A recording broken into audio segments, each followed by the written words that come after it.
Hello, everyone. Welcome to Montreal. Sorry for the little shuffle. We're a bit rusty here. Okay. Now it's been a while and it's very exciting. We have a very special guest tonight.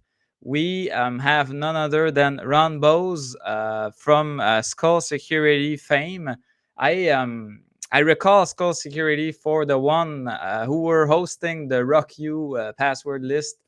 So a very famous password list that was very popular or is still currently very useful. So I'm gonna just go and do the quick intro and announcement, and then we'll get started right with our challenges.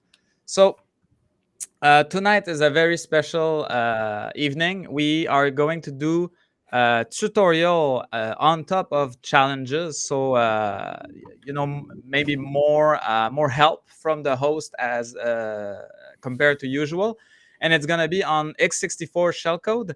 And this was part of the Sans Holiday Hack Challenge, so a very popular series of events of CTF style challenges that they've been hosting for several years over at Sands, and it's Counter Hack that organizes this or has been organizing this for a while. But before we start, let me just do a little boilerplate, little logistic discussions. The way we usually work for those who haven't participated before is we watch the stream on Twitch, and there will be music when we are working on challenges. So you follow the stream, you have it in background, and then you work on the challenges themselves after the short introduction by Ron. If you want to work in team, so this is not a competition, this is about learning and cross training. So if you want to work in team, we encourage you to hop over in our Discord. Our Discord has several tables, some labeled French, some labeled English. So you hop there and then join a voice channel, and then people will tag along, and you can work together on a challenge. And what's cool about this is that you share the voice, so you can share progress quickly, but you also have a chat where you can paste screenshot, but you can also share your screen. So sometimes the person that is the more advanced in the challenge can share his screen. Others can then chime in and comment and say, oh, I think it's that, I think it's that. So it's kind of recreating a room, a study room environment, if you want. um, Next up, I want to talk quickly about our sponsors. So we started to have sponsors, and I want to say thank you to them. They allow us to have more resources to do better quality hosting. We can also have editing for our videos. We have tools that we can now pay for, so that we are more efficient, because this is volunteer work. So the less mundane tasks we have to do, the better it is. So this month's sponsor is Go Secure. They are sponsoring with us since last December. And we have another sponsor that is about to be confirmed really soon. These sponsors are part of the deal. They are allowed to provide job descriptions and basically job links for you. So we added that to our Discord. So if you're looking for a job, I advise that you go and take a look at that channel. I think it's just a win-win situation, right? If you're tired of where you work and want to switch, and this is security-oriented jobs. Um, I want to say also, before we dive in, that at the end, so we're gonna play for 2 to 3 hours tonight on the challenges that Ron provides, and after that, we're gonna do a 5 to 15 minute, depending on how it goes and how much fun we have, interview, very informal, about CTF and information security in general, with Ron. So we're gonna have opportunities to ask him questions and stuff around what he's done, or CTF in general. Or Ron is probably one of the rare person whose full-time job is to create challenges, or I assume mostly full-time, and we're gonna definitely talk about that. Ron has presented to Montreal to Montreal in person a couple of years back. Also, and I think he was the first one to out of nowhere get in touch with us via, I think it was via Sébastien Duquette, and just said, "Hey, I've heard of Montreal. I want to present something." And I was like, "Wow, we made it. Someone actually wants to present instead of us going after people." So this was refreshing. um, do I have any more announcement? I think not. I think so. Why don't you introduce us to your challenge and your environment, Ron? Sure. Um, yeah, thanks everyone for coming. I will share my desktop because I have some slides here. I'm going to assume this is working because I can't actually see. Let's go. Yeah, so this is going to be the challenge I call Shellcode Primer. It's not my favorite name, but there it is. But it's the name that we end up going with while we're developing it. My bird will be in the background shrieking once in a while, so I apologize if she gets too aggressive. Hopefully she'll come and land on me a little while later. Anyway, quick thing about me. My name is Ron. I work for CounterHack. And as it was said, we do CTFs almost full time. Before COVID, we were basically 80% doing CTFs and similar for SANS, and about 20% doing consulting pen tests. Since COVID kind of went crazy, we started doing about half and half. But yeah, we make NetWars, which is commercial. We make Holiday Hack, which is free. This is going to be a Holiday Hack challenge, primarily based. Next slide. Daniel or D Pendolino will also be helping out. He is keeping our infrastructure running. I think he's in chat. He helped me build. We got this deployed on Google Cloud, and he does things like make servers and turn them on, and then tell me when they're working. So hopefully that's going to be good. He'll probably be here for at least the first half hour to an hour, and then he might take off. But he'll make sure things stay up. As I say, like if things go well, thank me. If things go badly, blame him. So what we're going to do is Holiday Hack Challenge 2021. So last December we ran Holiday Hack Challenge. We've been doing this every December for 14 years, maybe more. But each year it's gotten like bigger and crazier. So 4 years ago, which would be 2017, my boss Ed had this idea to make a virtual conference. This was before every conference was a virtual conference. And in addition to having a CTF, we also had a we had CTF-y stuff, but we also had talks. We also had a playable world where people could walk around and chat with each other. We had chat. We had a soundtrack, all kinds of things. And each year since then, we've done a new KringoCon. We have a private CFP right now. Maybe someday we'll do a public CFP, and we have new challenges every year and new artwork and new. It's kind of crazy. We run it for a month officially from December to January. We launch usually December 10th, end it usually January 10th, but that varies depending on when we're ready and various factors. So this year we already finished the challenge about a week ago and announced the winners based on the reports and all that stuff. So that's all over. But we do run the challenges year round. So you could go to kringocon.com right now and play through it, and you're welcome to, but we're going to do just a single challenge from it. We'll keep this online for probably 3 to 4 years before we retire it. So next slide.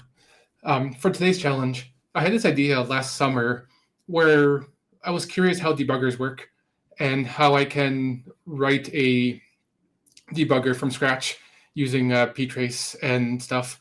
And I found that Rust, a language I've been learning, has a pretty decent ptrace bindings. So I thought, I wonder what I could do with a debugger in Rust. So I wrote a tool that I ended up calling Mandrake for reasons that are too complicated to remember. And I used it to build a bunch of challenges based on writing shellcode. So what Mandrake does, and you're free to visit this link if you want, it's open source now. Mandrake will run a chunk of shellcode, and at each step, it'll tell you what each register is and what the memory of the registers are, and dump it all into JSON or YAML or Pickle. So that tool is the back end of this. And then there's a Ruby front end, which is not open source, But basically, I write a bunch of challenges, both like the narrative for it and the checker to make sure the solution works and all that stuff. And that's all what goes into making the challenge. So what I did was I took the holiday hack challenge stuff we wrote back in December. I improved it significantly. I added a whole bunch of stuff to it. I added reference pages. I added different modules, all that kind of stuff. And we're planning to release this for NetWars, our next version of NetWars when that comes out. But in the meantime, I thought it'd be fun to try out the new platform with all the new features as an evening thing, and this seemed like the perfect opportunity. So what I have is monterhead.hullsecurity.org will be the URL. Feel free to visit it whenever you want to play. We'll make sure that's visible somewhere throughout. As I said, the platform's updated. There's lots of new things that you won't see in Holiday Hack. There's 11 of the original levels that I made, so those are all in there. I think some of the solutions might be different. I might have changed some flags. I don't remember. I also took 3 levels from Beachside San Francisco, things that I also wrote. They're going to be somewhat harder because for Holiday Hack, we really want to hold people's hands and guide them through how to write shellcode. Beachside San Francisco was a competition, so it's here, do this. So there's 3 levels of do this. I did 2 more levels similar to the Beachside San Francisco levels that I just developed as an experiment. And then I wrote 4 experimental levels. These ones are, we're going to give you some machine code and you're going to tell us what it does. So they're like a Q&A kind of thing. So those are entirely new, never been run before. And I'm most curious about how those flow and what people think of them. The stuff you're seeing will probably eventually go to NetWars, which is kind of cool. I also included tracer@concast.com. That's the old version of this challenge. If things fall apart on the version that we have, this will be a backup plan. So hopefully we won't need to use that. And just to show you really quick what it looks like, this is the completed version of it. Let me just clear session storage and open up the main page. So when you visit this, what you should see is a welcome page, some reference pages, a couple of sandbox pages, the Holiday Hack Challenge, an introduction, and then the first challenge. As you complete challenges, it'll unlock new challenges. The B-Side San Francisco section, first challenge, and the experimental challenges just for you section. So you'll be able to go through all those, and each time you finish a level, unlock a new one. And when you finish them all, nothing special happens, but you'll feel good with lots of check marks. And that's pretty much it. I'm going to stop sharing my screen. That's what I have. I don't know if Olivier has anything else to say. No. I was just pushing the links. They should be on the website. They are on Twitch. They are on Discord. So I mean, everyone can just start hacking away. And how long do you think you're gonna give a first hint or a first solve? So we give people expectation. This is a very handholdy sort of a challenge. So I think the first 3 or 4 levels will go pretty quick. I can, maybe in half an hour, we can go through like the first 5 or 6 levels of the first half and then go from there. Maybe every half hour we can do a few. Yeah, let's do this, and at the same time we'll ask in Discord where are people at, because you might be surprised how rusty is people's assembly. Yep, no problem. Yeah, and I'll be on Discord and happy to help. Just tag me or ping me. I'll be around the whole time. Also, this is Clang, our bird. Excellent. Say hi. Oh, Clang, nice. Like the compiler. Yeah, she's a GCC, a Green Cheek Conure. Cool. Well, thank you and good luck. Have fun, everyone. See you later.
Hello, folks. I thought I would go through a couple of the first challenges and show how to solve them. I think the first few are pretty straightforward. Between the hints and the UI, it's pretty easy to see. So for the first challenge, this is my cheat. I'm going to turn off cheating. So for the first challenge, is simply how to use the interface. If you click on request hint, you'll see a hint. When you execute the code, as you've probably seen if you're working on this, what you're going to see is each instruction executing one by one, moving into a register, pushing a value, popping a value, and so on and so on and so on. Part of the point of this is to sort of show you how you can see what registers change. A register is like a variable. I don't know how much I should explain on this, but basically this will show you each thing that ran. And what's kind of important is if you look at the original code where it does a call and then some other stuff after the call or between the call, and you execute it, you see the call and you see where it calls to, but you don't see what's in between. And the reason for that is because you're seeing the code as it runs, not as it's written. So this is the code as the CPU sees it or as the OS sees it. So if there's obfuscated code, which you'll see in the experimental challenges, even the obfuscated code will eventually just show you this call is doing. So for the first, how to use the UI, you just click execute and that's it. If you change something and have to fix it, you can just click reset. But it just works out of the box. The second one tries to explain again how you're seeing the code as it executes, not the code as it's written. So this is just a simple loop that loops 5 times. Nothing special is required to run it either. It just runs, unlocks the next level. So click execute to win a level. Pretty straightforward. The next one is, can you return from a function? You'll see, even if you aren't familiar with assembly, this tries to be really, really straightforward. I will get to harder stuff after, but it tries to be really friendly to beginners. So if you click request hint, and I recommend using hints. Hints are free. I don't track who uses hints, obviously. It's all client side. So use hints, don't feel bad. The solution is literally just ret. So I'm just going to copy and paste that. And you'll see it assembles to C3 is a single byte of machine code. You execute, it runs, it returns. Success. Next level. So now this level wants you to set RAX, which is a register. A register is like a variable to 1337. So move RAX 1337 is the opcode for that. Again, if you look at hints, it tries to be pretty specific with hints. As you get further, there'll be less hints, but early on, there's quite a few. Execute, and it'll work. And if I believe you can also use the hex 1337. I think I checked for both. I do, because I couldn't be sure how we will interpret the instructions. For what it's worth, the solutions are all regexes, and the checkers are all written in Ruby, so I can check whatever I can check it in detail. I'm wondering what this line right here is. I should check my source code. Anyway, next level. Let's do 2 more. So this one's sort of interesting. So system calls are where shellcode gets sort of interesting because the first few are just how to write some basic assembly. But syscalls is now how does this assembly talk to Linux, specifically Linux. So the way syscalls work is you load up some registers and then you call the syscall instruction. If I just run it without doing anything, what you're going to see is it's going to crash with this egg fault because it's trying to call syscall number 322371584. And there's syscalls that go up to like 1,000 or less. So that's well beyond where syscalls should be. So Linux tries to look up the syscall in its table and absolutely fails. I don't know what the OS actually does, but the program just crashes. So I'm asking you to find sysexit. So what you can do, I mean, you can use the instructions, which is say, or you can use the hints rather, which will tell you what it is, I believe, or maybe not. But originally, for Holiday Hack, I had please click this link and go to this blog, and that's a great blog. I use it a lot. But now we have a syscall reference. So I'm just going to open a new tab, the x64 reference. Sorry, the syscall reference. and find sysexit on this. Sysexit. And humorously, my example of how to do a syscall is literally the solution to this, I think. But sysexit number 90. So the way you can use this table is that RAX, the first column, is what you put in the RAX register. So what you're going to see is sysexit is number 60. And then the next columns are all what the parameters for it are. So in the case of sysexit, the RDI parameter is going to be the exit code, and that's all. It takes just the one parameter. So going back to the original one, we want to put the syscall number into RAX. So move RAX 60 as we saw on the table. Then put the exit code. So if we just run it here without doing anything else, what we're going to see is a failure on the next line. RDI, the first parameter of the syscall, was not set properly. It was set to 0. And you'll see, and this is nuisance holiday hack, it'll show you the syscall being performed and the error code is 0. This actually exits cleanly, and ironically, we want to exit uncleanly. So we'll put the proper code, which, what was it, 99? RDI 99. And then we'll execute again, and then everything's happy. So we'll do one more. Oh, well, this one doesn't count because this is just an execute and win. So the system calls teaches you how to talk to the system. This one teaches you how to play with the stack a little bit. And if you've done CTS, you're probably familiar with stack overflows or return pointers. So what this is doing is pushing 1, 2, 3, 4, 5, 6, 7, 8 onto the stack and then returning. And what the return instruction does is it pops the first thing off the stack and jumps there. So it's going to try jumping to 1, 2, 3, 4, 5, 6, 7, 8. And obviously there's no code there. So it'll push that value, it'll return to the first value on the stack, which is right here, and then end up at 1, 2, 3, 4, 5, 6, 7, 8, and then crash. So the point of that is to sort of show you that push will push when you push a value onto the stack, that's the return address. When you call an address, it does that behind the scenes. So the next one is how to get the instruction pointer. And this is where it sort of gets complicated. And I'm working on this for NetWars, and I have a much gentler curve here. So hopefully this isn't too crazy. But the idea behind this level is you want to get the address of NOP. Obviously, we have a debugger with us, so we can just say, well, the address of NOP is 13370005, and that would be correct. But that would sort of defeat the purpose. Shellcode can't usually assume that it's running at a certain place. So rather than doing that, what we use is the call instruction.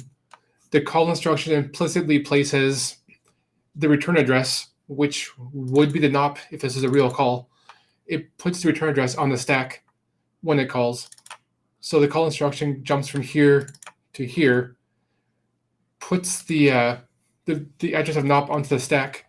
So if we execute again, before no code's changed yet, immediately after the call, we're going to see the address of the NOP on the stack because it was pushed onto the stack, if that makes sense.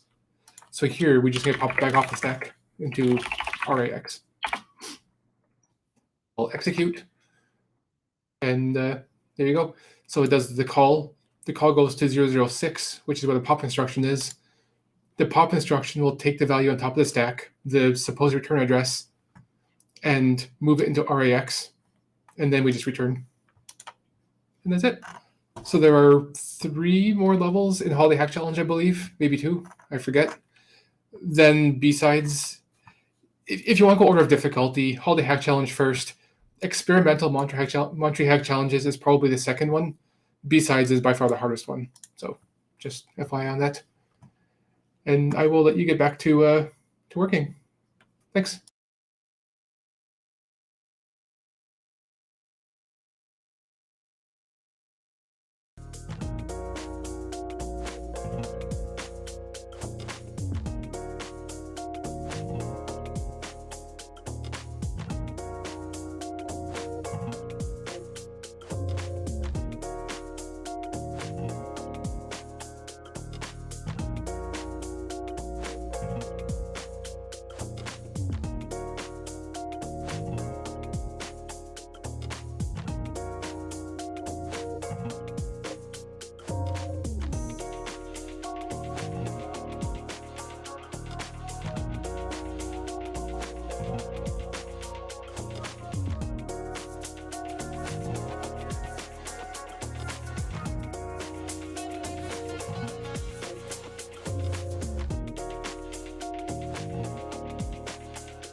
Hello, everyone. On the top of the hour, I just wanted to do a couple more solutions for people. Probably finish out the Holiday Hack Challenge solutions, and then a couple of the experimental ones. We'll see how it flows. So we last we were here, we got RIP, which is the instruction pointer. Next, we're going to do Hello World.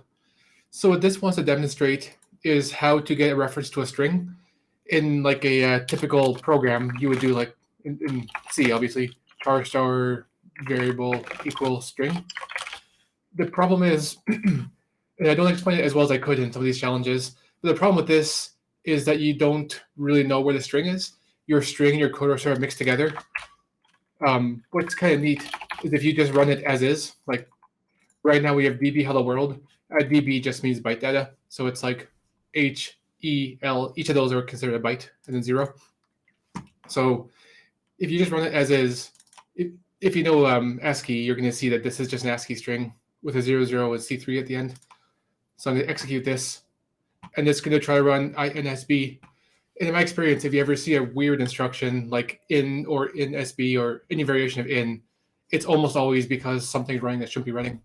So in this case, it's trying to run an instruction 4.8, which is H, 6.5, which is E, 6C, which is L. So it's trying to run HEL as an instruction and failing because that's not a valid instruction. You can make valid instructions out of all alphanumeric, and that's actually the last challenge. But we're not doing it yet, obviously. So what do we do? The point of mentioning this is to explain that the code and the data are just mixed together. It's all a mismatch of bytes as far as the assembler is concerned. So this would be a good place for a call. So we're going to call to bottom. The name doesn't actually matter. Obviously, if you don't have a bottom, it's going to complain. So this would be a good place for a label. So bottom. So if we do this right now, what we're going to see, we are not doing a pop. So call bottom is going to push the address of db hello world onto the stack. Then bottom is going to return. And as we saw in the previous thing, whatever's on top of the stack is where return jumps to. So it's going to jump to this, which is not going to be anything useful. But we can try that because crashing is fun. So once again, we see it jumps to INSB because it's jumping to the return address, which it thinks is right here. Instead of jumping to it, we want to get a reference to it. It's going to pop RAX. It's going to build, and this should work. Yep, so now it calls, it pops the return address, which is the address of that string off the stack, and then returns it. So you'll see in the editor, it recognizes the string pointer, the debugger rather. I believe you could also cheat this level by using jump bottom and then just a move instruction, but we don't want to do that. That's cheating.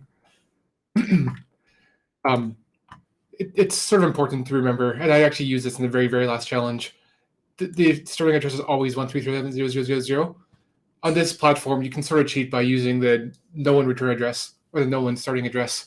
But in real life, if you're actually running shellcode, that probably won't work. You can't usually rely on your shellcode being a specific place.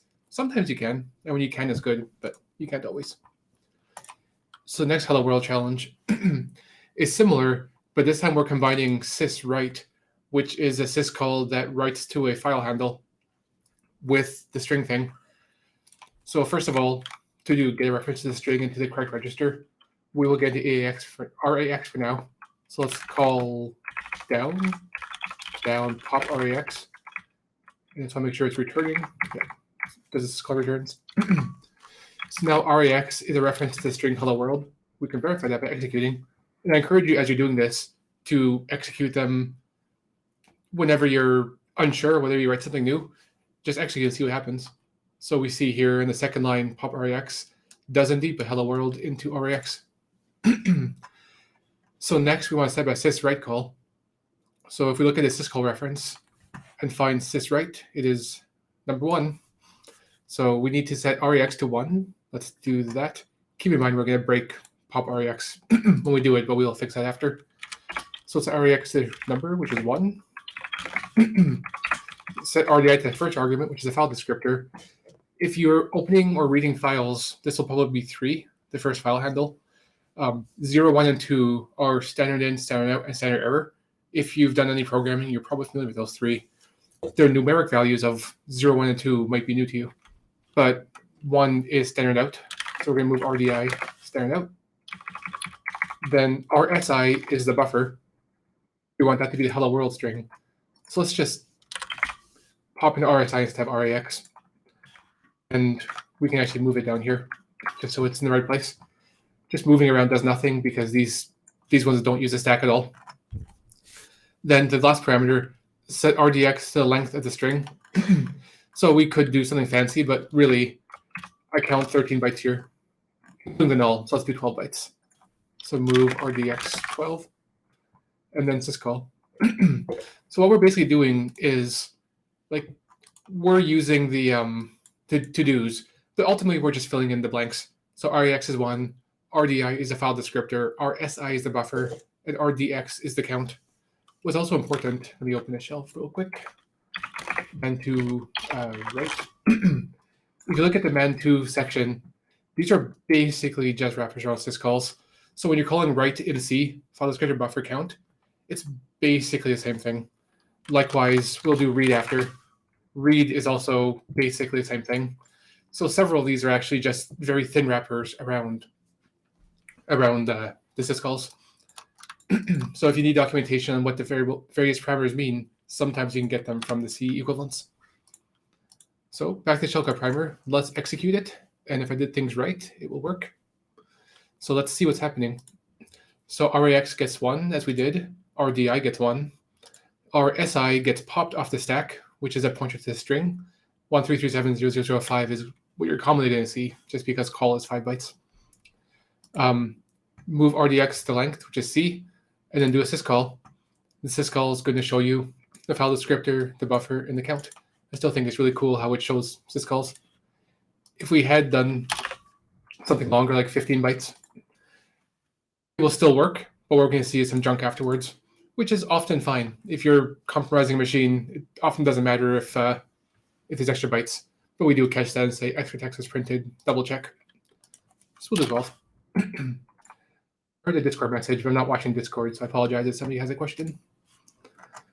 So the next one is opening a file. Opening a file is almost identical to the previous one, only instead of using syswrite, we're going to use sysopen. But otherwise, getting the file name into a register and all that stuff is exactly the same. So sysopen is syscall2. It takes the file name, flags, and mode. Again, I'll just open the man page. It's going to be identical to this function, so you can find documentation. Flags and mode have special meanings. I find setting them to 0 doesn't break anything, so I just do that. Probably there's a better way to do it, but if I don't have to learn something, I often don't. So we're going to open Etsy password for this this challenge. So to do, get a reference in the right register. So this is just call XYZ. There's Etsy password. We want the file name in RDI, so let's just pop it here. Obviously, we need a label, so XYZ. I guess I've been living in the States for too long, XYZ. So call XYZ, the string XYZ, then eventually pop it. Obviously, if you want to use a stack between the pop and the label, you have to pop it earlier. We don't, so it's fine. We don't really stack much at all except for this exact thing. REX, the correct syscall number, so move REX 2 as we saw. So RSI to the flags. I'm going to do a little shortcut, XOR RSI RSI. That means XOR RSI with itself, which is a much shorter way in terms of number of bytes of clearing it. It'll be helpful if you're working on the null bytes challenge, which is later. And then syscall. And then syscall sets REX a file handle, so that's all we need to do. We execute. It worked. You can see XOR RSI RSI. This is where the debugger will always set, or Mandrake will always set the registers to 0 going in. So XOR RSI RSI does nothing. Move RSI 0 does nothing. You could just leave these out if you wanted to. And I have written challenges where you get like 5 bytes of shellcode, and it's important to use what's already in the registers. For example, like RAX always points to start. That's just because of sandbox. In any case, if you're doing it properly, handling bad memory or bad registers, this is what you would do. In this syscall, we can see we open Etsy password. We've had 0 for the flags and mode, and there you go. So reading a file, look at my list of challenges. Yeah, this is the last challenge of Holiday Hack. So I'll go through this one and then leave you all to either finish that. The experimental challenges are actually quite easy. They are pretty much just read the debugger, and then the B-sides SF I'll do at the end. Probably I'll just show the solutions, not actually solve them, because they are very slow. Some of them are. All right, so to do, get reference to this, North Pole secrets at TXT. We use that because we wanted the Holiday Hack theming, which was the ultimate goal was to Jack Frost, the antagonist, was teaching his hackers how to hack Santa. So the trading platform, quote unquote, was to steal North Pole secrets. So we'll do the same thing, call XYZ, to do call sys open. So this time I need you to like do all these by yourself. Pop. Let's just do this. Those are hard. So we want sys open. That means we need rex to be 2. We need RDI to be the file name. So let's pop RDI. We need RSI. This is something we just did. We can clear RSI. We can clear EDX. RDX, sorry. On 32-bit, you use EDX and ESI. On 64-bit, you use RSI and RDX. And my brain just goes autopilot sometimes. Then do a syscall. Let's execute what we have. Oop, I forgot to put a label. X, Y, Z. Let's just see if it successfully opens. It does. The return code is 3. 3 is the file handle for the file that was just opened. And then you can see after syscall, it does add rex al. If you look, I'm not sure if it's in my syscall, Linux syscall reference or the new syscall reference, or sorry, x64 reference. I actually call it out as a registry, as a value you'll see a lot. It just means 0. It's trying to run nothing. So if you ever see add rex al like that, it just means you're running null bytes. Usually that means you've went past the end. Pro tip. Let's see. Okay, so call sysread a file handle. So let's look at sysread now. Sysread is rex0. So move rex0. Keep in mind that we're losing the syscall return value by changing rex. We'll just be lazy and assume it's going to be 3 because it's always 3 just by Linux standards. RSI is the buffer. We're going to use RSP for the buffer. Using RSP as a stack pointer, this means we're going to destroy the stack and we won't be able to return, but that's fine. We can fix that or we can just let it crash.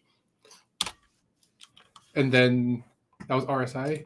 RDX is the count. So let's move RDX 32, just wild guess. And then we're going to syscall again. We'll execute and see what happens. So the syscall, when it calls the syscall, the file descriptor is not set. That was a mistake. So let's move RDI the file descriptor, which is 3. Then we're going to look at it again. The file descriptor is 3. The buffer is an invalid string, which is actually fine because when you call the function, it doesn't have a good string. The count is 20, which is hex 432. The return value is 1e. The return value of 1e means it read 1e bytes, which is a number a little bit less than 20. It's late. So the return value means it succeeded, and that's sort of the point. And then if we actually, let's execute again and look at the following line, the crash line, we should see RSI equals what looks like a string. I truncated it, but that sure looks like a flag. So now we're going to call syswrite. So move syswrite is number 1. So move, a lot of shellcode is just moving around syscalls. Move rex1, which is right. Move RDI1, which is standard out. Move RSI the buffer, RSP.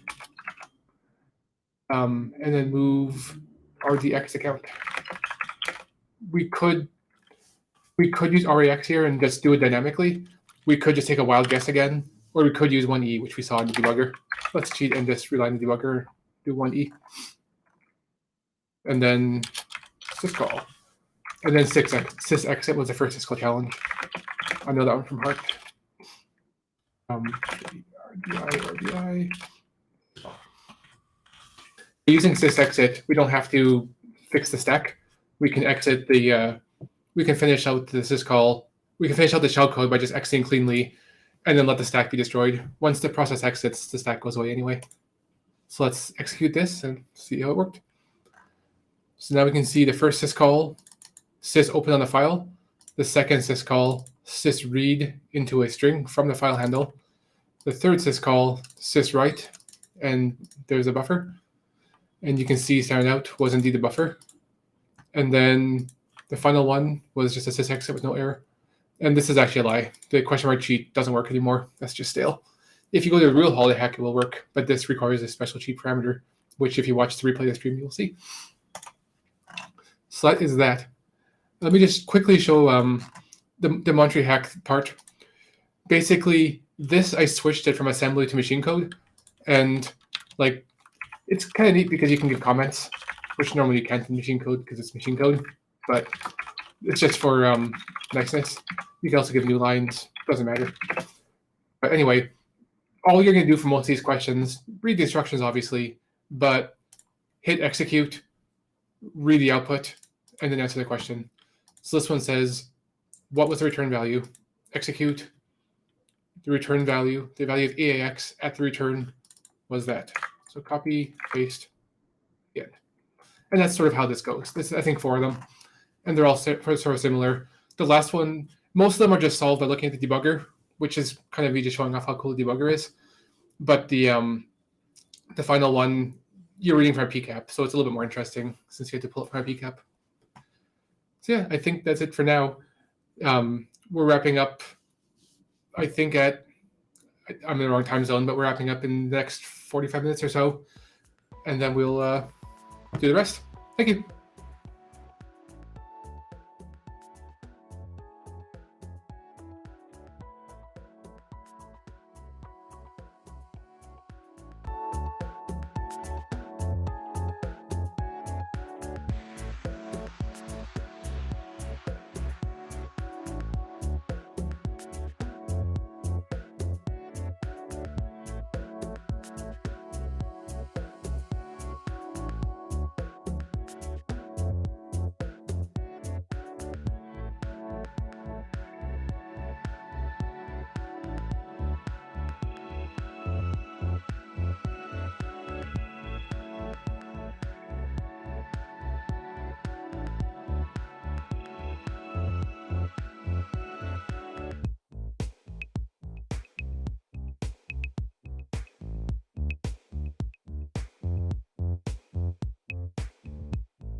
Hello, everyone. My mic is on. Good. So I'm just going to wrap up by showing off the last few solutions. Hopefully, you all made it pretty far. I saw lots of discussions on the no null bytes, the no high bits, and no syscalls. That is great. The no high bits is the second last challenge. The last one was alphanumeric only, and that one took me about 2.5 hours to solve for the solution. So I didn't expect anyone to get that far without using something else had written, basically. So where we left off, I showed you the first of the experimental challenges, get the return value. So let's go through the experimental ones quickly because there's not much to really show. This one, I will execute. It wants to know, first of all, what command is being executed. So you run it, you look for the bottom, and we'll see it's an exec ve syscall. That one we don't do earlier because exec ve is a little bit complicated. In the networks levels I made, I actually do teach this, and I think I made it understandable. But anyway, in any case, exec ve, it runs bin bash, and it passes the arguments to bin bash, bin sh rather, -c id -a, and id -a is what you're looking for, but you can just copy this whole thing. It's a regex. The way I wrote that challenge, I've already accidentally put the cheat in the URL, so let's just put the cheat back in the URL. The way I wrote the challenge was with MSF Venom. That's the command. It's a Linux /x64/exec payload, cmd equals id -a and -format raw. This should actually be hex. Would be better. I learned later that hex exists. I was making it raw and then converting it to hex, which was silly. In any case, that's the command that generated that code. The next one is obviously a syscall. This one is, if you look at the previous level, you'll be able to see reset. You'll be able to see some strings in here. Like if you look carefully, that's I, that's D, space. So you could probably do this without ever running it. This one, however, is just gibberish. Obviously, it's x86 or x64, but otherwise it's gibberish. If you execute it, what you're going to see is a bunch of XORs and other instructions. fx save 64. I have no idea what that does, but it seems to clear the stack. Probably saves all the floating point registers. XOR, jump, decrement, XOR, test, jump. There's a lot of stuff. And I don't really know what any of that is, besides that it's a metasploit encoder. And then at the end, it does a syscall, which just runs netcat. And this actually does run netcat, like on the container that it runs in. Fortunately, 1.2.6.6.6 is just a dead end, so it's going to fail immediately. But I think the question was, it doesn't matter. Oh yeah, what's the address? I think this one's also very permissive. If I click cheat, this is a command used for that one. So it's just MSF Venom again with x64/sudo dekuru as the encoder. I just picked the one with the weirdest name, figuring that's the weirdest encoding. I don't know. And then I did the same syscall basically as the other one. Again, I should do format hex. Now for the final level, it's decoded pcap. So we give you a pcap. You can download it. I don't want to do that right now because that's going to be a lot of extra work. But I did make the cheat button just do the pcap right here. That's the contents of the pcap. This is a command that would extract the data from it. So it will take the pcap, decode it as JSON, and then use JQ to get the data from it. This is probably way more complicated than it has to be. You could also open a Wireshark, find the packet, right-click, copy as hex. That would work just as well. This is how it's generated. It's basically the same command. And if you execute the stuff from there, you're going to wind up seeing very similar to the previous level. Only the syscall has a different answer. Let's going to do that. Again, permissive regex. So that's it for this section. Then I'm going to do the B-side section as well. I'm also going to do this one using the using the cheat button just to speed things up. So the first one is read a file, and this is literally the same as the last challenge of the holiday hack. So thankfully, we don't have to do the whole thing. Call bottom, db, blah, blah. This is all code I wrote like last fall, about a year ago, because we ran it in February. So it's going to look almost exactly like the code that we saw, just with some different constants. We'll execute that, and we'll see the 3 syscalls like we're used to. The last one does the syswrite of welcome to shellcode. Copy that, paste that, and that's that level. Now, real file with no null bytes is sort of interesting. I'll spend a bit more time on that because I think that's where it gets a little bit complicated. I do, in the new version of this, the x64 reference has a section on null bytes. Unfortunately, in mine, I don't. I apologize for that. I meant to include that. So basically, we're taking move rex0, which has null bytes, changing it to XOR with itself, and that's almost entirely all the changes we make. The other difference is that we use AL, which is the last byte of RAX to set values. You could also do inc RAX just fine. Incremented twice instead of moving to. That would also work just fine. The real trick, though, is jumps will short jumps less than 128 bytes ahead. Jumps are relative. Will use a single byte as the destination. So in this case, the jump alone is EB3C, which means it jumps 3C bytes, or 16, 48, 58, 62 bytes ahead. No, 60 bytes ahead. Obviously, we don't have to calculate that by ourselves, but that jumps to the bottom. Oops. And at the bottom, it calls the top. Calls are always long addresses. So calls are always 32-bit or 64-bit addresses, 32-bit, I think. But in any case, there's always going to be a 3 zeros if you're calling downwards. If you call upwards, it's negative, and calling up winds up with a bunch of Fs, which in this challenge is allowed. So bottom calls the top. The DB for data is right there. Because at the very end of the file, the 0 is implied, there are other ways to null terminate, but thankfully the memory is initialized to all zeros, so that is not a problem here. So that will, I think everything else is pretty much just the same thing I just said over and over again. Setting DL to set the last byte of RDX, the whole RDX DL thing, and our AX AL thing is a little bit complicated, but you get kind of used to using just one byte of a register. I think that's pretty much it for this. Lots of XORs with itself. So I should run it, did I? So that runs, it gets the output. You can see the cheat box gets a regex, which isn't exactly useful. I guess it would actually work. Next level. So this one, no syscalls are allowed, and the goal of this one was self-changing code. So we're going to cheat again. So the way I solve this one, and there's lots of different solutions to it. I think I saw some better than this solutions in the channel. This is the first one I came up with, and I just stuck with it. I start by jumping to the bottom, just like the no null bytes. At the bottom, I call a top, and then for data, instead of just /data/flag.txt, I also have 0E04C3. 0E is 1 byte less than 0F, which is the band byte. 04 is 1 byte less than 05, which is a band byte. C3 is just return. I could have actually done return and another DB. It'd be identical. But C3 is just the opcode for return. So basically, I return, and on the stack will be a pointer to 0E04 return, and then the flag again, the flag pilot, the flag again path.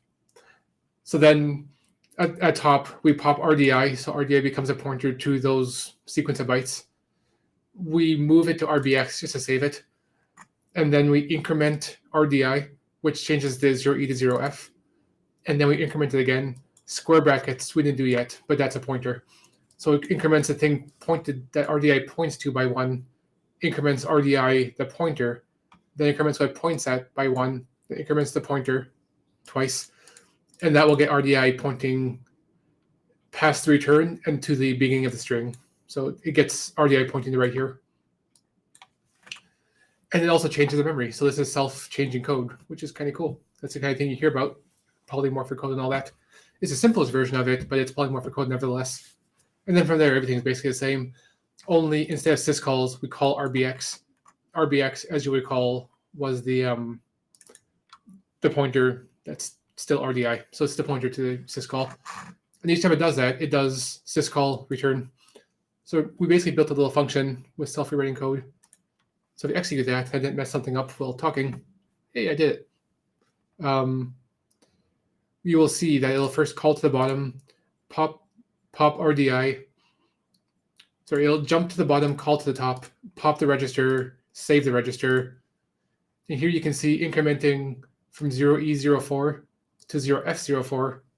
Then we increment EDI.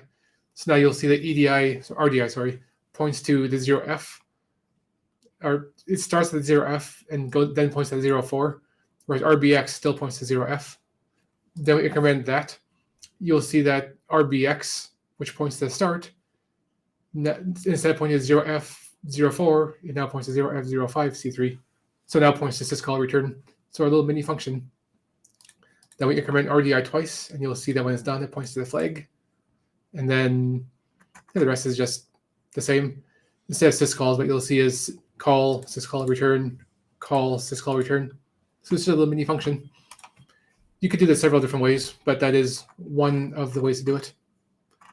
Then the second last challenge, check.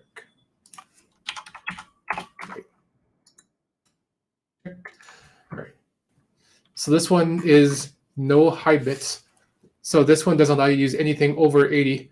The most important ones being call and syscall, not syscalls anymore.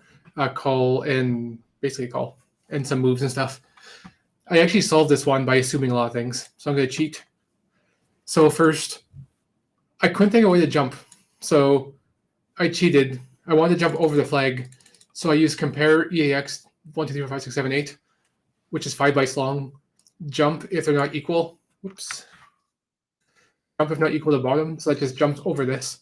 And I know, I'm really bad at this. I know this is 7 bytes. So I know this is at 133700007. So to add 7 to RAX, I went through a lot of opcodes, everything I could think of with add and increment and stuff, and could not find something that would work. So I XOR RAX with, this had to be 32 bits. It won't work if it was only 8 bits. XOR RAX 7, for whatever reason, has a high bit in it. So I did 100007 and then 1000. So doing the 100 twice just removes it. Effectively, it XORs RAX with 7, which just sets the last byte to 7. This only works because we know it's aligned to all the zeros before. Then for the open, instead of a move, we use push pop, push pop. Syscalls are actually fine. On 32 bits, syscalls won't work. That was a problem for me before. Then push pop, push pop, push pop, push pop, syscall, push pop, and just that over and over again. So once you get RAX set to the a pointer to a data flag, the rest was pretty straightforward. It was just this little bit that was weird. So, excuse me, we will execute, make sure it works. Yes, you can see XORing RAX, it becomes 013370007. Doing a second time goes back to the 13370007. So it's a little bit cheaty, but it works. Then this final level, alphanumeric, shellcode that's only A to Z, A to Z 0 to 9. This somebody posted on the Discord. A link to a blog post I wrote for an old Ctf, which was base 64 shellcode. And this would be the post right here that they linked to. So it's kind of cool to see the a future thing showing up. So that is basically how I solved it. What I did, and I don't want to spend a ton of time on this, but I wrote a Ruby script that would basically take every, I think, 2 bytes followed by a bunch of A's, and then sends that through a disassembler and figures what disassembles to, and made a big list of all the instructions I had access to. Then I went through the list and figured out which ones were basically useful to me. And I made a list of probably, I'll take a very quick look. I don't want to delay things if I can't find it, but I might have it handy. I think I do, actually. So I made a big list of all the opcodes that were all alphanumeric, just based on brute forcing them. And what I found was I kind of put the ones that I thought looked interesting at the top. So push RCX, pop RCX, some XORs with pointer RAX and stuff like that. These ones with question marks would be any 4-byte value, provided the 4 bytes were also alphanumeric. So you can XOR with like 4-1, 4-1, 4-1, 4-1, or 4-2, 4-2, 4-1, 4-2, whatever. So you can do that a lot. And then you can do a lot of different XOR operations. Wherever you see 4-1, that could be any alphanumeric character. And then you get some pops, you get some pushes, etc. Not much at all. So what you had to do was write a decoder stub, basically. So I'm just going to click on cheat. So this is the Shellcode I came up with. Whoa. That's all hard to read. So let me just execute, because the next level, there it is. The next level, I actually talk about what it does. Next level. So basically, this is the encoder I wrote in Ruby. So here's the shellcode. The shellcode that gets encoded, I think, is identical to the no high bit shellcode that we just saw, because high bits don't easily encode into alphanumeric, at least using the encoder I wrote. It's very possible there's encoders that do work, but this is literally the same shellcode from the previous level, which is why I actually made the previous level. I made it after this level. Then I basically do a bunch of really crappy, janky code to write the shellcode to a file, assemble it, blah, blah, blah. This is not the nice way to do it. I should have used a library or something, but this was just to get to work.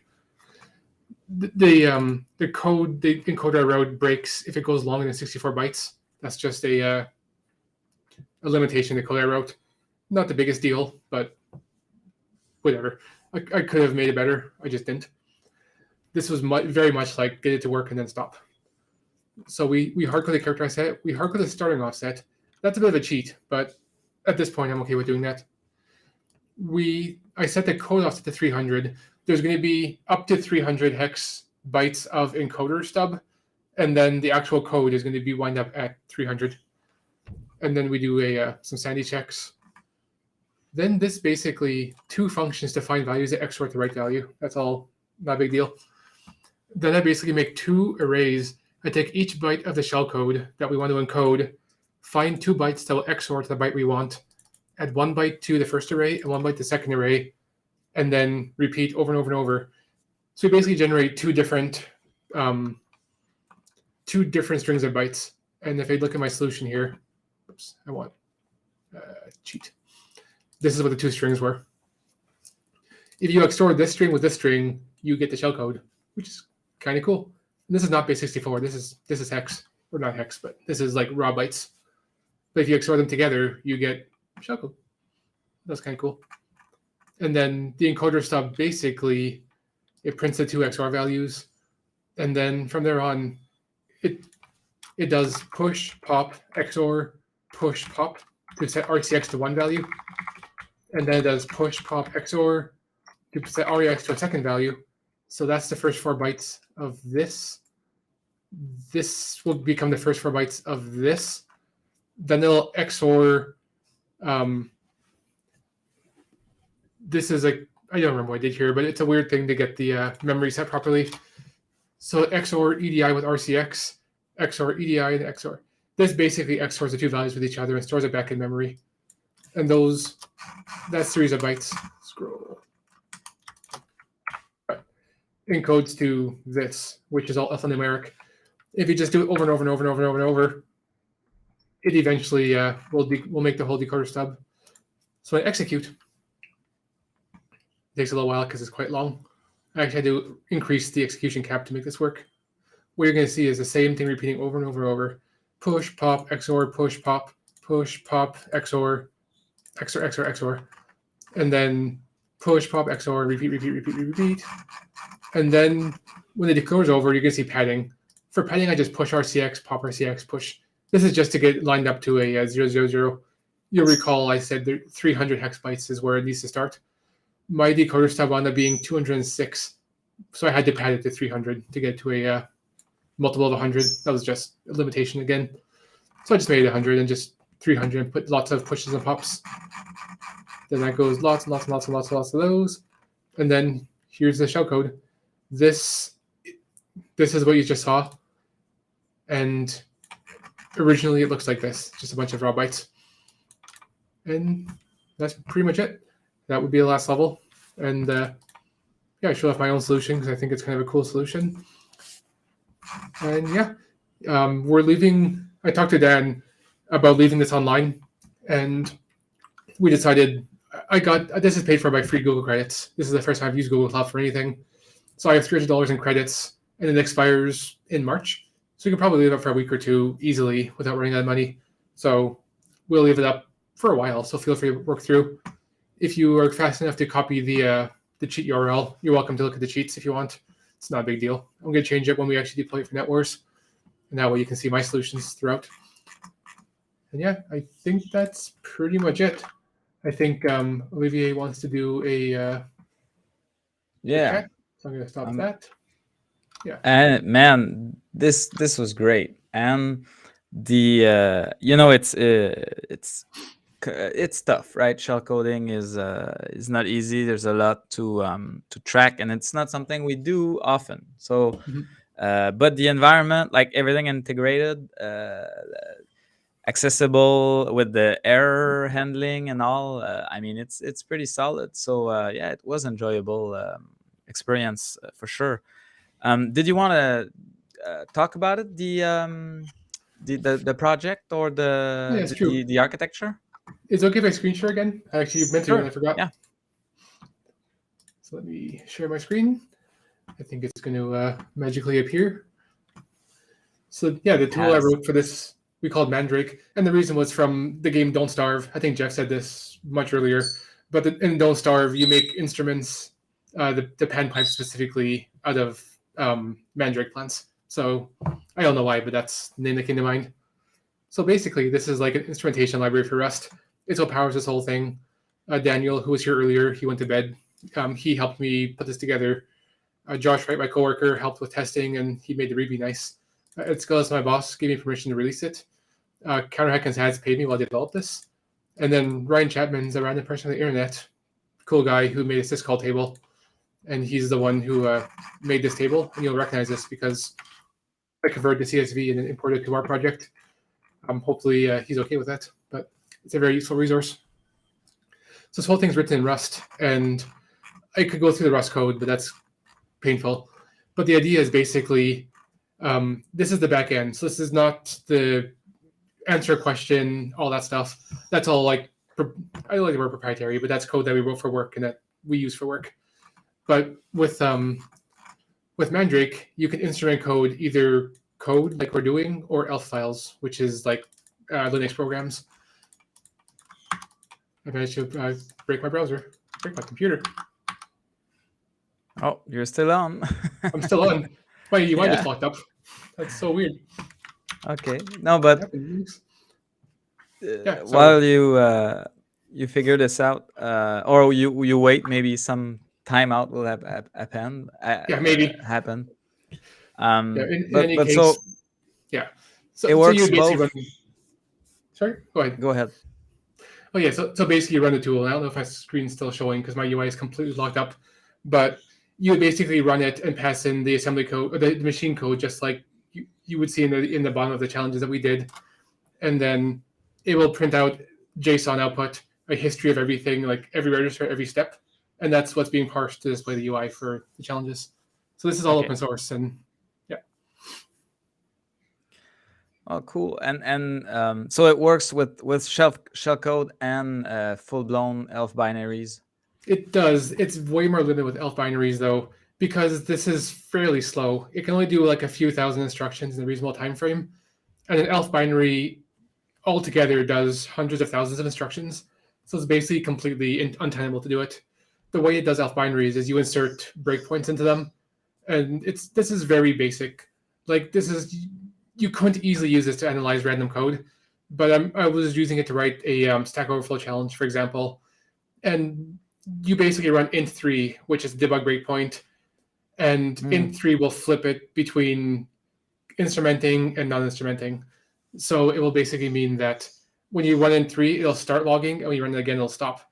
And if you let log for too long, I think 1024 is the limit. It will just stop for you and kill the process.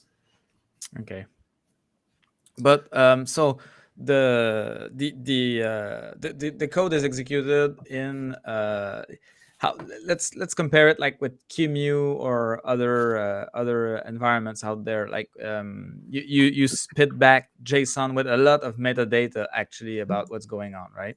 Yep. And the way it's working is it's actually running the code. There's no, I keep calling it a sandbox, but it's not a sandbox at all. Like Mandrake itself will run the code literally on the system, and it uses ptrace, which is a syscall that you'll see on the table that I can't see right now. That uses Yeah, Linux ptrace, syscall. yeah, which is a syscall and turns on debugging basically. So it's basically a debugger. It's no different from GDB or strace or something. It's very similar to strace, in fact, where it'll step through each thing happening and let you know what's happening. Yeah. The But the how do for they this, call them? Timeless debuggers? Like the fact that you can, walk through the state forward and backwards yeah, it is saves kind of everything. what makes it very interesting. Yeah, and that's obviously not real time. You send the payload to the back end. The back end runs it, logs everything, and sends it to the front end, and then you can do whatever you want with it. Okay, It's I obviously a see. limitation where you can't change things and just see what happens. You have to change it and then run it again. I should But also mention, like, for shellcode, it's perfect, right? Because exactly, you're not into big state that is complex to reach, and you yeah, can always restart. yeah. This is Oh, a tool in that's search of a problem ultimately, and the way it actually works for this platform is it runs in Docker.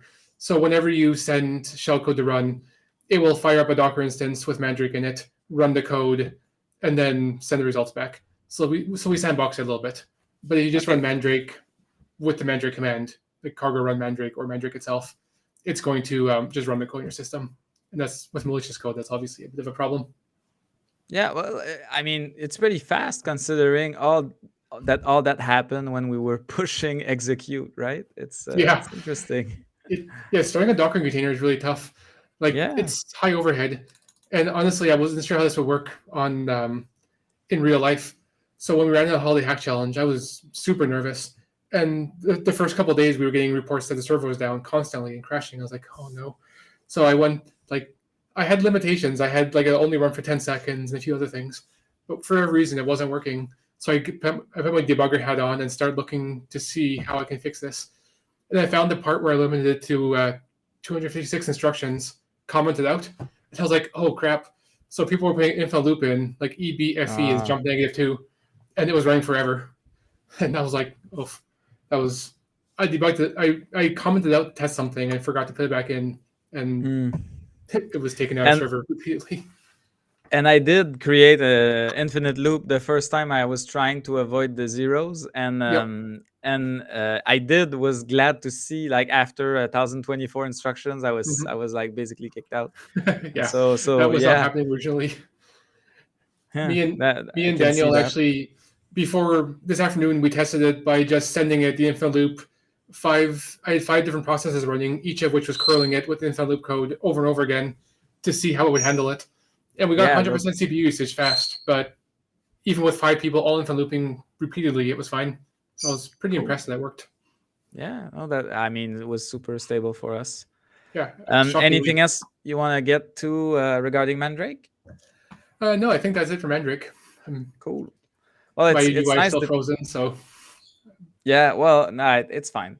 yeah, But it's great that you got the opportunity to create this and share it with the world. I think there is gonna be some value, and we have blue teamers that were talking about using it to emulate or detonate shellcode with more than just looking at it or just disassembly, right? Because I yeah. this is something that you usually do is you would disassemble it, but when it's a bit complicated, it gets hairy. Yeah, and like um I do a lot of reverse engineering, and it's not uncommon that I'll copy a series of bytes, like copy a function and paste it into a new program and then run it just like Mandrake does to see what it does. Like if there's a keygen function or an encryption function or something, it's often very possible just to extract the bytes from IDA or Gidra or whatever, paste them somewhere else and run it, as long as yeah, there's when no it's like self-contained globals. with Yeah, no external references, it totally makes sense, yeah, for yep, sure. and I've done that and a and lot. with the timeless feature, if you want, Mhm. I think eventually someone is gonna have to write an open source a little UI, a basic, not a full blown tutorial interface like you did, but Yep, I think it's definitely useful. So thank yeah, you for that. Yeah, thank you. Yeah, so I guess just a couple. It's just always questions around CTFs, and some come from the chat, and we'll see where it goes. But I wanted to know when did you get started playing CTF? What's the like the earliest memory you have around that? Playing CTFs, there's kind of a funny story there. I have a good friend named Mac Colbaby back in my hometown, Winnipeg. He was an intern and I was a full timer when I was working for the province. And I don't know how it happened, but the two of us were at we worked in like an office building for the government, and our server was in a different office. So we were in the server side, which was just the two of us and nobody else. And it was a former office space that we had used to use and had moved. So it was just a bunch of empty offices, and we had a couple hours to kill for whatever reason. I don't remember why. And he suggested we try out a thing called Not Prawn, and Not Pron, which I'd never heard of. And it was just a series of images, and each image was a level in the CTF sense. The first one, you would click on it to proceed. The second one, you would change the URL. The third one, you would look at the XF data. And by the 100th one, you were like decoding sound files and looking for like patterns in the sound waves, and you were doing other ridiculous things. And that was really the first CTF we did. And me and him just started the CTF team with our hackerspace after that. This was like 2008 or 9. So Okay, cool. Yeah. Interesting. And so you said you started a hackerspace after in Winnipeg? yeah, me and him did a lot of things together. But yeah, we started a Skull Space based on the domain name I use, which is Skull Security. And it was the idea that we had known a lot of people from university and from doing CTFs and stuff, a lot of local people, and thought, like, wouldn't it be cool to have a hackerspace? So we started looking at property and how much it would cost and how many people and how much I had to pay and all that stuff to make it break even. And we discovered that like it's not unreasonable. Like we could probably do $20 a person per month, get about 30 people, and put something together. So over time we did that, and we did all the official stuff. We had bylaws, we had property, we had like we never really had an accountant. We did it ourselves, but we did No, a but lot of stuff. yeah, the whole thing. Oh, did we lose him? I guess so. The computer crashed. We'll see if we can get him back. In the meantime, stay around. We'll update you in a couple of minutes.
All right, he's back. Alrighty.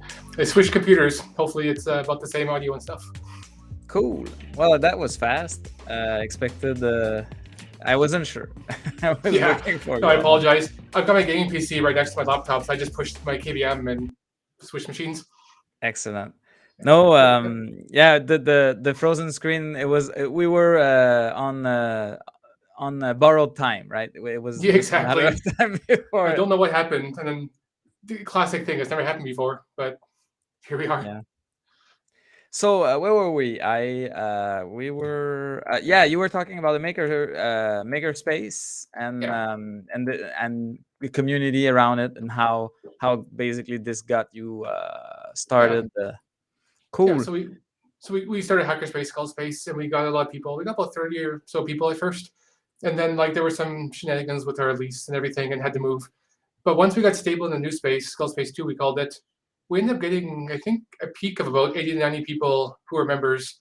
And we got a lot of equipment. We had arcade cabinets, we had 3D printers, all the usual stuff by like Yeah. 2010, 2011 or so, maybe 2012.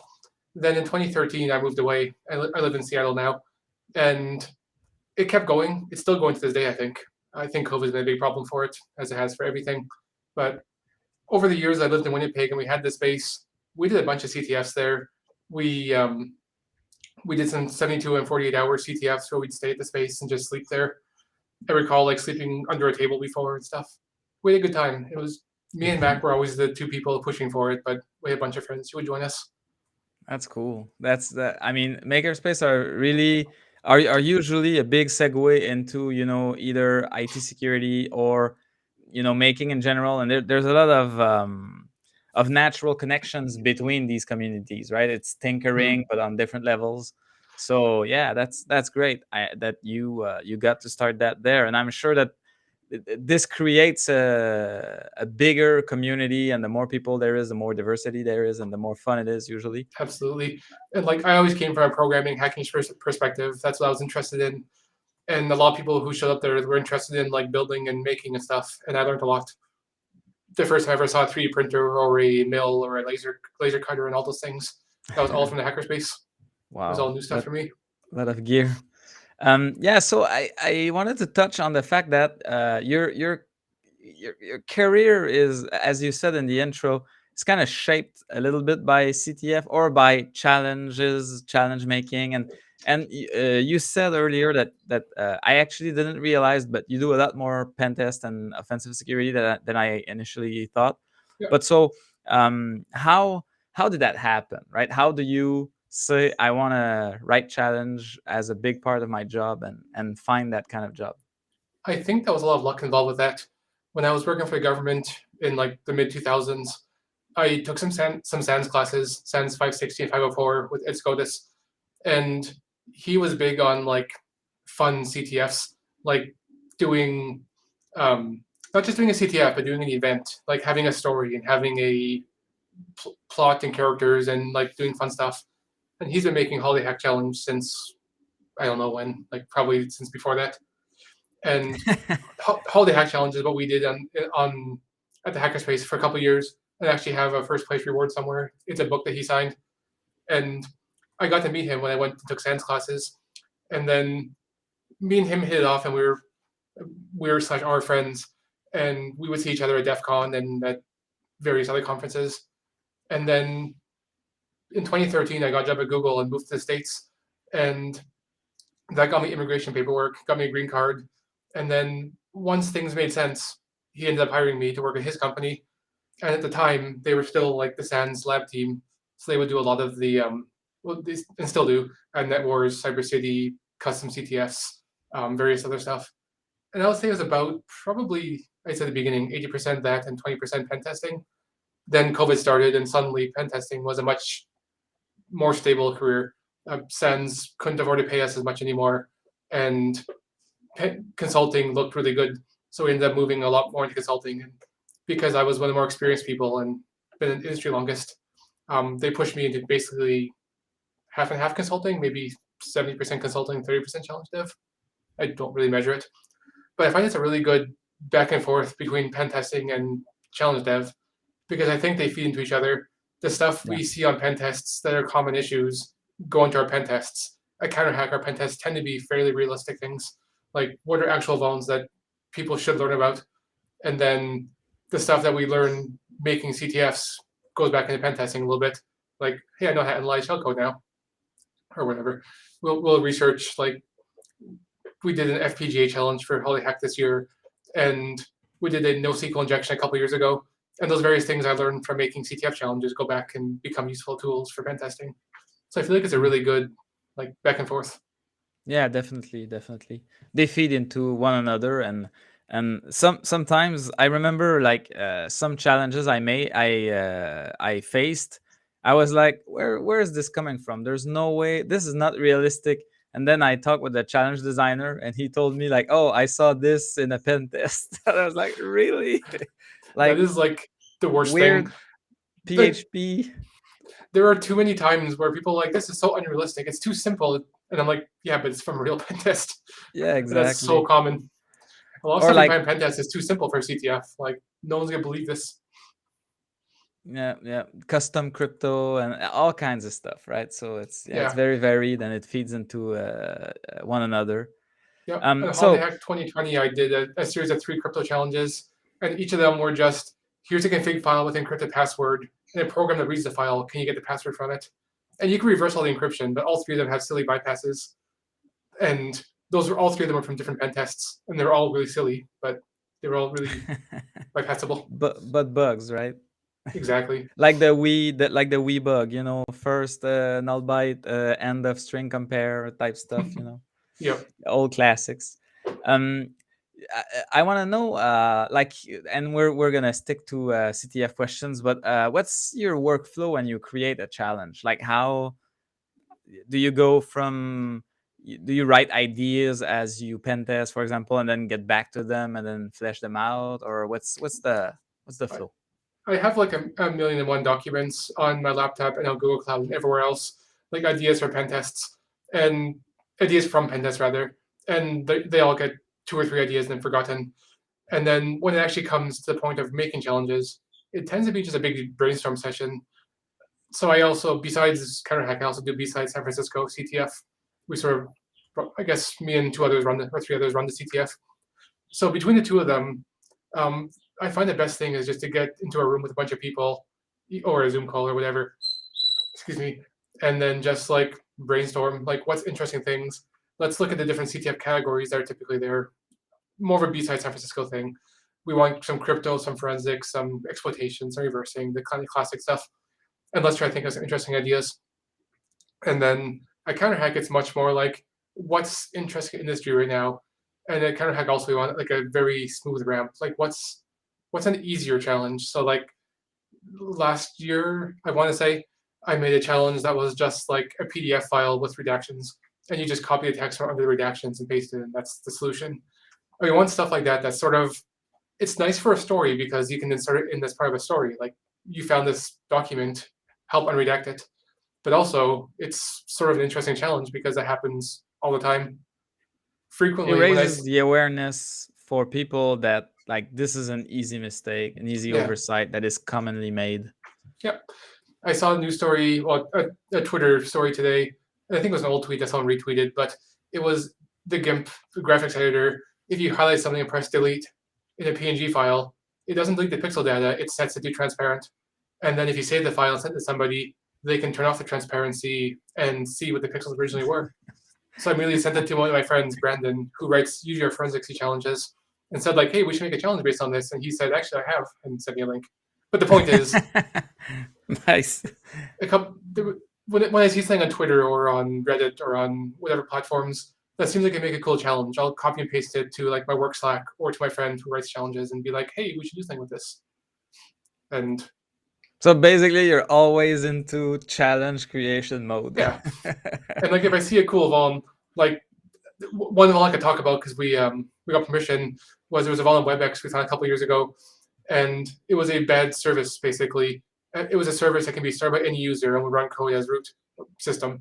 So it was really bad Vaughn. And I was like, hey, a bad Windows service that does something it's not supposed to, whenever that can make a good challenge. So I wrote a challenge based on that, and it was actually really bad. Like it turns out concurrency was a huge pain. So like we ran it once in a mini event, and it was a nightmare. It was constantly down, so we shelved it. And that was too bad because I wrote a second harder version of challenge for B-side San Francisco, but it was just too unstable.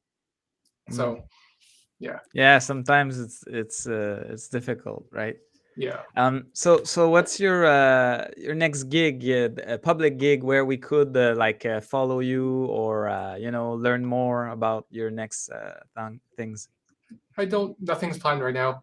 I was actually. I have a folder with all the talks I've ever given. Probably the Munchie hack from last time is in there. But I was like looking at the dates like 2012, 12, 12, 13, 13, 13, 14, up to 2018, 2019, 19, 19, 2020, nothing. And then this one. It's been really sad. So I'm really, really excited to get going on things again. I don't know what it's going to be. Um, we're running B-side San Francisco. I think it's June 6th, if I'm not mistaken. They postponed it due to Omicron. But I think B-side SF is on June 6th or so, give or take. It's beginning of June, and we're Okay, doing a CTF for that. And we'll be on site, but we do the CTF on the internet. So that's probably the next cool. place I'll be doing something public. Oh, excellent. Well, it was great, man. The environment, the fact that it's out there even for us to tinker with if we want. The fact that you leave it on for the next couple of weeks. Yeah, You've been very generous. The tutorial format is very appreciated. I really had a blast, to be honest. great. It was a great evening. Yeah, I'm glad it went well. So yeah, thank you so much, Ron, and good luck with everything you do, man. Right, thank you very much. It was nice. I'll have a couple of closing notes, but we can say goodbye and thank you to Ron on the chat and on Discord. Um, yeah, so closing notes. We want to thank again Go Secure for sponsoring Montreal Hack for this edition. We also want to say that if people want to play virtual board games or I don't know what we'll play, but we're gonna play some stuff right now on Discord for those who want to do so. And next month we have, it's not announced, but it's in advanced discussion state. It's gonna be online. Even if Quebec is opening, because it's someone out of the city, and I'm looking forward to announce it. But I'm still waiting for this little handshake that will conclude that we're gonna have them on. But and the month after, for April, we're planning on doing something on site, and with the last year's NorthSec badge, and everyone there would have a badge. So this is still in the works, but very excited to talk about it right now. So without further ado, thanks everyone, and we can see each other at the Benelux Virtual on Discord for those who want to keep the conversation going. Thanks everyone. Have a great evening.